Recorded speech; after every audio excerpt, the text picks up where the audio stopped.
네, 앞선 시간에서 이제 바퀴에 관해서 이제 수업을 들었습니다. 자, 이번 시간에는 띄우기에 대해서 이제 여러분들에게 설명을 드리겠습니다. 자, 족구에서 띄우기는 공을 전달하는 방법으로 공격수가 이제 공격하기 쉽게 공을 올려주는 기술입니다. 이제 배구에서는 이제 토스라고 하죠. 자, 그걸 이제 족구에서는 띄우기라고 하는데 보통 두 번째 터치에서 이루어지고요. 자, 그러면 좋은 띄우기를 하기 위해서는 어떻게 해야 되냐? 우선 바퀴 기술이 능숙해야 됩니다. 좋은 바퀴가 올라왔을 때 좋은 띄우기가 가능하다는 얘기죠. 그리고 공격수에게 가장 차기 쉬운 볼을 보낸다 라는 생각으로 이제 해야 합니다. 따라서 띄우기는 항상 정확하고 그리고 안정적이어야 합니다. 이상적인 띄우기는 공격자의 특성과 개성에 따라서 띄우기를 해주는 겁니다. 정확하게 띄우기에 좋은 위치가 있지만 공격수가 원하는 공격수의 특성과 개성에 따라서 좋은 띄우기는 이제 바뀐다는 점 아시고, 그런 띄우기를 가장 잘할 수 있는 친구가 이제 보통 세터 자리에서 이제 띄우기 역할을 할 수 있습니다.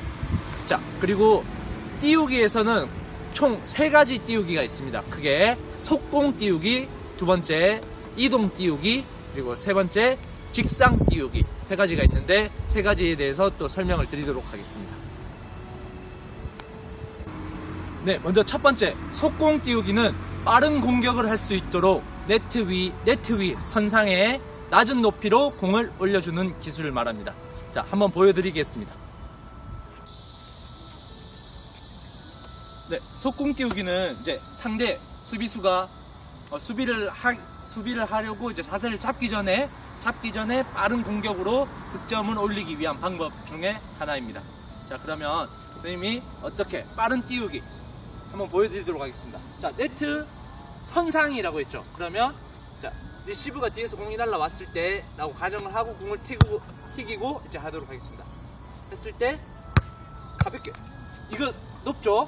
높은 것보다 선상, 이 정도 높이가 될 정도로 띄우는 것을 속공 띄우기입니다. 바로 바운드 되지 않고 공격수가 공격을 할 수 있도록 띄우는 것 속공 띄우기라고 합니다. 네, 이번에는 속공 띄우기를 이용한 공격까지 해보도록 하겠습니다. 속공 띄우기는 바운드가 되지 않고 바로 공격할 수 있도록 공격수한테 띄워주는 건데요. 선상에 띄워주는 거, 리시브가 왔다고 가정하고 해볼게요. 자, 리시브가 왔다고 가정하고 바로 했을 때 이 속공 띄우기가 되겠습니다. 자, 우리 지난 시간 족소통에서 선수쌤께서 정확한 토스 칭찬 많이 받았었죠.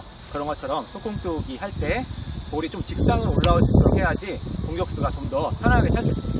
이 동작은 나중에 차기에서 설명하겠지만 테니스의 발리 동작과 같이 이 노바운드 공격할 때 하는 동작이므로 빠르게 공이 직상으로 올라와야지 공격수가 좀 더 차기 편하게 됩니다. 자, 이번에는 이동 띄우기인데요. 이동 띄우기는 공격수가 이제 코스 위주로 공략할 수 있도록 공격자 또는 네트 방향으로 공을 올려주는 기술입니다. 자, 쉽게 말해서 뭐냐면 리시브가 됐는데 내가 원하는 곳에 리시브가 되지 않고 공격수나 네트에서 먼 거리에서 리시브가 됐을 때 거기서 이동해서 띄우는 방법입니다. 한번 보여드릴게요. 예를 들어서 승원쌤이 공격수예요. 제가 띄우기를 하는 사람이에요. 근데 리시브가 됐는데 여기 리시브가 된 거죠. 이럴 때 이동해서, 그러니까 공격수가 네트 앞에서 공격을 할 수 있도록 이제 띄우는 사람이 이동해서 띄우는 방법입니다. 리시브가 왔다고 가정하고 해볼게요. 자, 리시브가 여기 왔다고 가정하고 자, 이동해서 공격할 수 있도록 하는 방법이 이동 띄우기겠습니다. 자, 이동 띄우기는 가는 이제 바로 아까 했던 속공 띄우기와는 다르게 이제 바운드가 됐을 때 이동할 수 있는 그런 각도까지 계산을 해서 그리고 높이까지 계산을 해서 하는 방법 중에 하나겠습니다. 물론 항상 우리 팀이 좋은 리시브를 해줄 수 없기 때문에 이 이동 띄우기를 통해서 우리 팀이 공격수가 원하는 방향 그리고 원하는 코스로 공격할 수 있도록 하는 도와주는 방법이 되겠습니다. 자, 이동 띄우기에서 리시브가 불안정하기 때문에 공을 정확하게 올린다 생각하기보다는 공격수가 편하게 공격수가 공격할 수 있는 시간을 벌어주기 위해서 좀 높게 앞으로 토스하는 게 좋습니다. 그렇다고 네트를 넘어가게 네트와 너무 가깝게 붙이는 것보단 좀 공을 높게 해서 어느 정도 바운드가 돼서 공격수가 편하게 공격할 수 있는 돛에 떨어질 수 있는 포밀성과 떨어지는 지점을 잘 생각하는 게 필요합니다. 자, 다음으로는 이제 직상 띄우기입니다. 직상 띄우기는 아까 우리 속공 띄우기처럼 바로 서트에서 바로 위로 올라갈 수 있게 직선을 올라갈 수 있게 수직으로 올라갈 수 있게 띄우는 기술인데요. 여유 있는 공격을 위해서 높이 띄우는 기술입니다. 높이 띄우는 게 되게 관건이죠. 앞으로 날아가기보단 그 직상으로 띄울 수 있는 그 노력이 되게 필요합니다. 자, 디딤발의 무게중심이 굉장히 중요한데요. 왜냐하면 공을 띄우기 위해서는 디딤발을 낮춰주고 그 다음에 차는 발의 면을 정확하게 위로 올려주기 위해서는 디딤발의 자세가 굉장히 낮춰줘야 됩니다. 또한 공격수와의 호흡이 매우 중요하기 때문에 공을 차기보다는 가볍게 들어올린다 생각하면서 공의 높이를 조절하는 노력이 필요합니다. 네, 그러면 이번에 직상 띄우기 제자리에서 높게 올려주는 직상 띄우기를 한번 해보겠습니다. 자, 리시브가 이제 띄우기를 하는 사람 근처로 왔다고 가정하고 할 테니까 위에서 보시도록 하세요. 띄워서 공격수가 공격할 수 있게 해주는 게 직상 띄우기입니다. 가장 많이 사용을 하겠죠.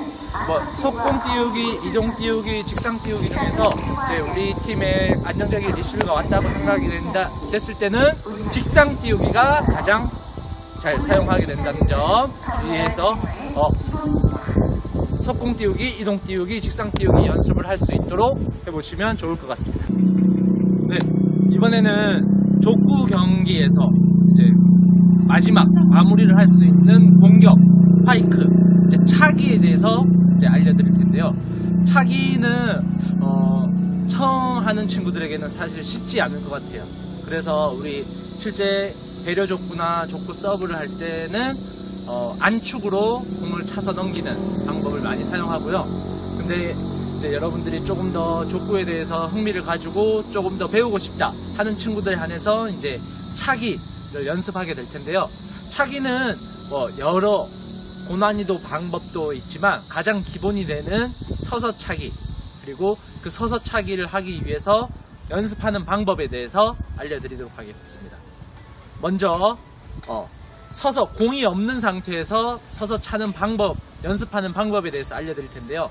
자, 우리가 일반적으로 네트라고 하면 우리 골반 위 그리고 배꼽 정도의 높이가 되는 네트를 공을 넘겨야 되니까 발이 어느 정도 올라가야 된다는 사실은 인지하고 있겠죠. 자, 그러면 처음부터 공을 가지고 연습하기보다는 이런 장애물, 벽면을 이용한 연습 방법을 사용하는 게 좋습니다. 자, 어떻게 연습을 하느냐? 내가 생각하는 네트 높이를 판정하고 그 위에 공을 타점을 했을 때 어느 정도 되는지 대부분 이제 설명해 주는 곳에서는 1m 30cm 정도 이제 이야기를 하는데 그거는 본인의 신체에 따라서 신체 특성에 따라서 달라질 수 있겠죠. 자, 쌤의 높이를 이 정도라고 이제 가능한다고 하면 연습할 때는 디딤발을 잡아주고 그 다음에 디딤발을 잡은 상태에서 발을 올리는 연습부터 시작을 하면 되겠습니다. 자, 이렇게 해서 반복해서 연습을 하면 되는데요. 이게 임팩트 순간이 중요하다 보니까 이 임팩트 순간에 멈추는, 그래서 디딤발로 이걸 지탱할 수 있는 힘을 기르는 것도 중요한 방법일 수 있겠습니다. 자, 근데 이게 어디로 차야 돼요? 네, 찰 때는 이제 발 안쪽, 여러분들 보이는 발 안쪽 부분으로 차셔야 됩니다. 자, 이 발 안쪽 부분이 공이라고 생각하고 공이 닿을 수 있도록. 자, 그래서 근데 이때 무릎이 뻣뻣하게 서 있는 게 아니라 무릎을 낮춰서 무게중심을 낮춰서 안정적인 자세가 이루어질 수 있도록 이렇게 반복적으로 연습을 하다 보면 손은 어떻게 해서 자연스럽고, 자, 마지막에 어떻게 피니쉬가 되고 하는 방법을 확인할 수 있을 것 같습니다. 자, 현쌤이 앞서 혼자서 집에서 연습할 수 있는 방법을 설명해 드렸는데요. 집에서는 이제 벽을 이용하면 될 것 같아요. 벽에 이제 공 모양을 여러분들이 그린다던가 아니면 뭐 여러분들이 싫어하는 거를 뭐 그린다던가 스트레스 풀 수 있는 것들을 그려놓으면 좋겠죠. 그렇게 해서 정확한 임팩트가 중요하다고 했잖아요. 임팩트가 중요하다고 했으니까 그 임팩트 지점에 내가 어떻게 스윙을 해야 될까, 그거를 신중하게 생각하는 게 필요할 것 같습니다. 그럼 이제 이번 시간에 이제 네트를 사용해서 한번 공을 차는 것을 한번 보여드리도록 할 텐데요. 무엇보다 공격자는 아까 띄우기에서 봤던 것처럼 공이 어느 지점에 떨어져야 되는지, 그다음 공이 어느 높이에서 정점에서 쳐야 되는 것인지에 대해서 알아야 됩니다. 그리고 준비가 필요하겠죠. 그리고 가만히 서 있는 게 아니라 스텝을 밟아줘야 돼요. 그렇게 해서 디딤발을 잡아주고 상체 낮춰주고 상체를 고정시켜주고 그 다음에 왼손을 가리켜주면서 디딤발 방향과 왼손을 가리키는 방향을 일치해주면서 공이 정점에 떠오르겠죠. 그때 상체가 회전하면서 허리 회전하면서 다리가 따라오겠죠.